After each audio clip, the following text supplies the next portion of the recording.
I get it, so many big screen TVs look stunning in the pictures, but when you finally get them out of the box they either end up looking washed out in a bright living room or they just don't mesh with the rest of your setup. I've spent the last couple of weeks watching sports, streaming movies, and gaming on a few different 85-inch models, and I keep hearing the same hesitation. Is this really worth the space and the price, or am I just buying a glossy rectangle that will disappoint? If you're on the fence, stick around. Link is in the description if you want to check the product details on Amazon. First off, the Sharp 4TC85HP7KIT1 is an 85-inch AQUOS QLED that promises a 4K Ultra HD picture with quantum dot color and HDR. In practice, the size alone forces you to think about room layout. I measured my family room before the unboxing.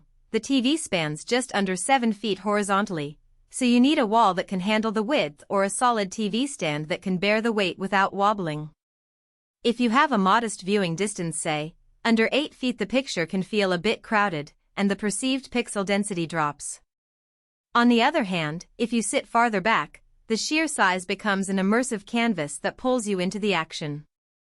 That's why the first question you need to ask yourself is, do you have the space and the seating distance to make an 85-inch panel feel comfortable rather than oppressive?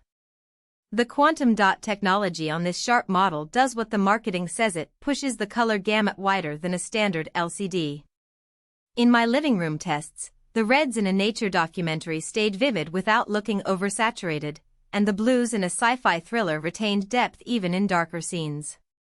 The HDR implementation gave the highlights a nice pop. For example, the bright snow on a winter sports broadcast kept its sparkle without washing out the surrounding landscape. The practical upside here is you'll notice a difference when watching content that's mastered in HDR, like Netflix originals or newer Blu-ray movies. If most of your viewing is through older cable channels or low-resolution YouTube clips, the extra color bandwidth may be less noticeable. One area where the Sharp really shows its strength is motion handling. The HDR motion label isn't just a buzzword, it translates into smoother, fast action scenes.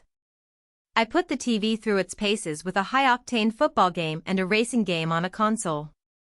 The motion interpolation kept the fast passes and tire spins clear, and I didn't see the usual smear that can happen on cheaper panels.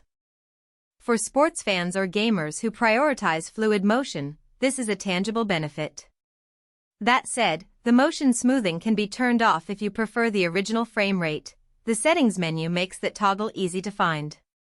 The smart platform is Xumo, and it's designed to give you quick access to a mix of free live channels, popular streaming apps, and a simple interface.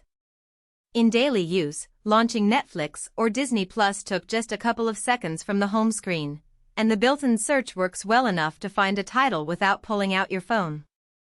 The downside is the app ecosystem isn't as expansive as something like Roku or Android TV.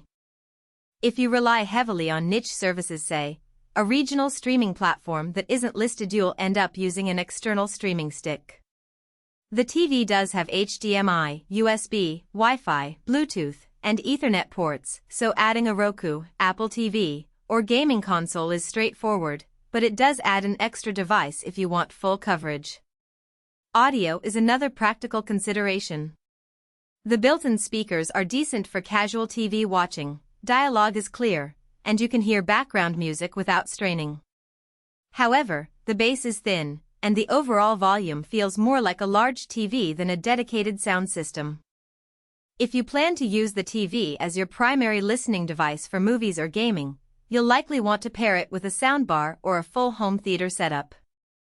The multiple HDMI inputs make that connection painless. Just plug the soundbar's HDMI-RC port into the TV, and you'll have the audio routed automatically. Now, who should actually buy this Sharp 85-inch? If you have a spacious living area, sit at least 8 to 10 feet away, and you love watching HD-rich content, sports, big-budget movies, and fast-paced games, this TV gives you a noticeable visual upgrade without forcing you to jump to an ultra-premium brand. It also makes sense if you already own a decent sound system and just need a picture upgrade. The connectivity options let you integrate it cleanly. On the flip side, if you live in a smaller apartment, or you're the type who watches a lot of older, non-HDR material, the sheer size may become a drawback, and you might not extract enough value from the quantum dot color and motion tech. Likewise, if you want a truly all-in-one smart experience with every streaming service pre-installed, you might feel limited by Xumo's catalog and prefer a platform with broader app support. A hidden trade-off that